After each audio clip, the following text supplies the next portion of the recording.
লক্ষ্য যদি ঠিক থাকে আর পরিশ্রম যদি করেন অবশ্যই আল্লাহ তাআলা একদিন না একদিন সফলতা অর্জন করাবেই। তো আসসালামু আলাইকুম, আপনারা সকলে কেমন আছেন? আশা করি সকলে অনেক ভালো আছেন। তো আজকে কিন্তু আমার বেগুন গাছে বেগুন কাটার পালা। এই যে কষ্টের পরিশ্রমের ফল, এই যে আমার বেগুন গাছে কিন্তু মোটামুটি অনেকগুলাই বেগুন ধরেছে, তার মধ্যে 3টা বেগুন উঠাতে পেরেছি, বাদবাকি আরও অনেক ছোট ছোট আছে। মোটামুটি আরও 5-7টার মতো উঠবে একসঙ্গে। তো যাই হোক, আজকে কিন্তু আমি অনেক খুশি, বাড়ির বেগুন দিয়ে মানে টাটকা উঠিয়ে নিয়ে গিয়ে রান্না করব। আর এদিকে কিন্তু ধনিয়া পাতা খুবই সুন্দর হয়েছে। তো বেগুনের সাইজটা একটা অনেক বড় ছিল, তো একটা দিয়ে তো রান্না হয় না, তো এই জন্য মিডিয়াম সাইজের আরও 2টা বেগুন উঠিয়ে নিয়েছি। তো আজকে এই 3টা বেগুন সঙ্গে কেনা একটা বেগুন দিয়ে রান্না করব ধনিয়া পাতা দিয়ে। তো ধনিয়া পাতাও বেশ কয়েকটা উঠিয়ে নিয়েছি, যেহেতু আজকে ডিম ঝোল রান্না করব আর এই যে বেগুনগুলো রান্না করব, তো সেজন্য একটু উঠিয়ে নিলাম 2টা তরকারির জন্য। তো মরিচগুলোও ধরেছে, এখনও ভালো মরিচ আসে নাই। আর এদিকে টমেটো কিন্তু একটাই হয়েছে, আর একটা টমেটোই মানে পেকে লাল আছে, তাও আবার সে যে একটু পাখিয়ে মনে হয় খেয়েছে কি না জানি না, তো একটু দাগ দেখতেছি। তো যাই হোক, এটা কিন্তু আমার ছেলে খেয়ে নিয়েছিল, আমি তরকারিতে দিতে পারি নাই।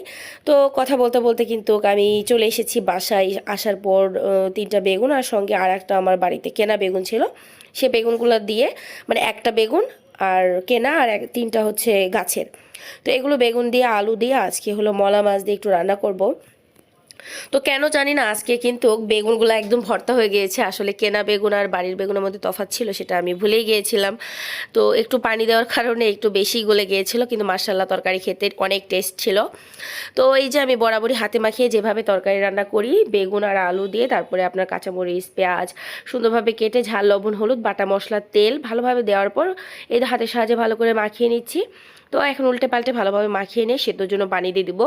আসলে বাড়ির বেগুন মানে মানে স্বাদই আলাদা, মানে স্বাদ যেমন তেমন আনন্দে মনটা ভরে যাচ্ছে এরকম আর কি। তো সুন্দরভাবে কিছুটা পানি দিয়ে রান্নার জন্য বসিয়ে দিলাম এখন চুলাটা ইয়ে করে। আর এদিকে কিন্তু আমি যে মাছ দিয়ে রান্না করব সেই মাছটা দেখিয়ে দিলাম, আর ধনিয়া পাতা কুচি করে রেখেছি, এগুলো গাছে ধনিয়া। তো আমি আলুটা এর মধ্যে সেদ্ধ করে নিয়েছি, আর এদিকে কিন্তু তরকারিটা সুন্দর বলক চলে আসছে, আর মাছটা আমি এখন দিয়ে দিলাম। অলরেডি আমি কিন্তু সবসময় মাছটা একটু পরে দিই ভালোভাবে তরকারিতে বলক চলে আসার পর। আর এদিকে কিন্তু ডিম আলু ঝোল করব, তো যার কারণে একটা কয়রা বসিয়ে দিয়ে তারপরে একটু তেল দিয়ে ভালোভাবে তেলটা গরম করে নিয়েছি। তারপরে লবণ দিয়ে কিছুক্ষণ আবারও গরম করে নেওয়ার পর 4টা হাঁসের ডিম আর 3-4টা কোয়েল পাখির ডিম দিয়ে দিলাম। তো কোয়েল পাখির ডিম দেওয়ার একটাই উদ্দেশ্য, ছেলেটা আবার এমনি এমনি খেয়ে নেয়, কোনো মানে কিছুই করতে হয় না। তো অলরেডি 3টার মধ্যে একটা গেছে গা, আর 2টা আছে। তো 2টাও এটাও তরকারি দেওয়ার সময় থাকবে না, ওটাও খেয়ে নিয়েছিল। তো এখন হচ্ছে সুন্দরভাবে ব্রাউন কালার করে ভেজে নিচ্ছি। তো হালকা ব্রাউন কালার চলে আসলে একটু হলুদও দিয়ে দিয়েছিলাম। তো সুন্দর একটা কালার চলে এসেছে, এখন সব আমি ডিম উঠিয়ে নেব। তো উঠিয়ে নেওয়ার পর তারপরে এখন ওই যে আস্ত জিরা তেজপাতা আর 1-2টা ওই যে এলাচ দিয়ে দিলাম। তো দিয়ে দেওয়ার পর পেঁয়াজ আর কাঁচামরিচ দিয়ে ব্রাউন কালার করে ভেজে নেব। বরাবরই আমি যেভাবে রান্না করি সবসময় চেষ্টা করি সেভাবে রান্না করা। আসলে এরকম রান্না করে যে টেস্টগুলো সবাই একবার বুঝে গিয়েছে, অন্য কোনোভাবে রান্না করলে সেটা খেতে চায় না, বা উল্টাপাল্টা রান্না করলে দেখা যায় যে টেস্ট আসে না ভালোভাবে, মানে খাবারটাই মানে ইয়ে হয়ে যায়। বাঙালি মানুষ আমরা সাধারণত মা চাষিদের কাছ থেকে যে রান্নাগুলো আমরা শিখেছি সেগুলো বরাবরই রেগুলার দিনে খাওয়ার চেষ্টা করি। আর মাঝে মাঝে একটু পোলাও মাংস বিরিয়ানি একটু কুরমা বা অন্যান্য আইটেমগুলো করা যায়, কিন্তু খুবই কম সংখ্যক, মাসে একবার হয় কিনা 2বার হয় কিনা সন্দেহ। কিন্তু আমি বাঙালিয়ানা খাবারই সব থেকে বেশি পছন্দ করি। তো পেঁয়াজটা ব্রাউন কালার হয়ে যাওয়ার পর যত রকমের মশলা ছিল ঝাল লবণ হলুদ বাটা মশলা একটু পানি দিয়ে কষায় নিয়ে তারপরে আলু দিয়ে ভেজে নিয়েছি। তো এটা বলার কোনো অবকাশ রাখে না আমার চ্যানেলে যে এত পরিমাণে ডিমের ঝোলের রেসিপি আছে, কারণ আপনাদের ভাই এই ডিমের ঝোলের তরকারিটা প্রচুর পরিমাণে পছন্দ করে। আর যদি হয় সেটা হাঁসের ডিমের তরকারি, তাহলে তো কোনো কথাই নেই। আর ওদিকে কিন্তু অলরেডি ধনিয়া পাতা দিয়ে ভালোভাবে নাড়াচাড়া দিয়ে একটু ঝোলটা কমিয়ে নামিয়ে নিয়েছি। আর এখন এই যে আলুটা ভালোভাবে কষানো হয়ে যাওয়ার পর ডিম আর ধনিয়া পাতা দিয়ে কিছুক্ষণ আরও কষিয়ে নেওয়ার পর ঝোলের পানি দিয়ে দিব। অলরেডি এক সাইডে গরম পানি বসিয়ে দিয়েছি।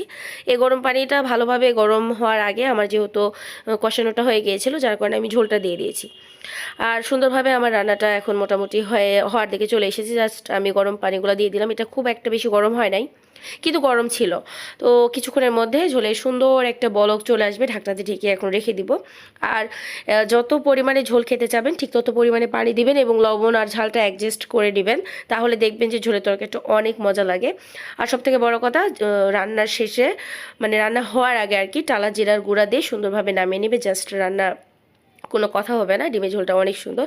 তো যাই হোক, আজকে রান্না কেমন লেগেছে অবশ্যই কমেন্টে জানাবেন। ভালো লাগলে লাইক কমেন্ট শেয়ার দেওয়ার পাশে থাকবেন। দেখা হচ্ছে নেক্সট ভিডিওতে। আল্লাহ হাফিজ, আসসালামু আলাইকুম।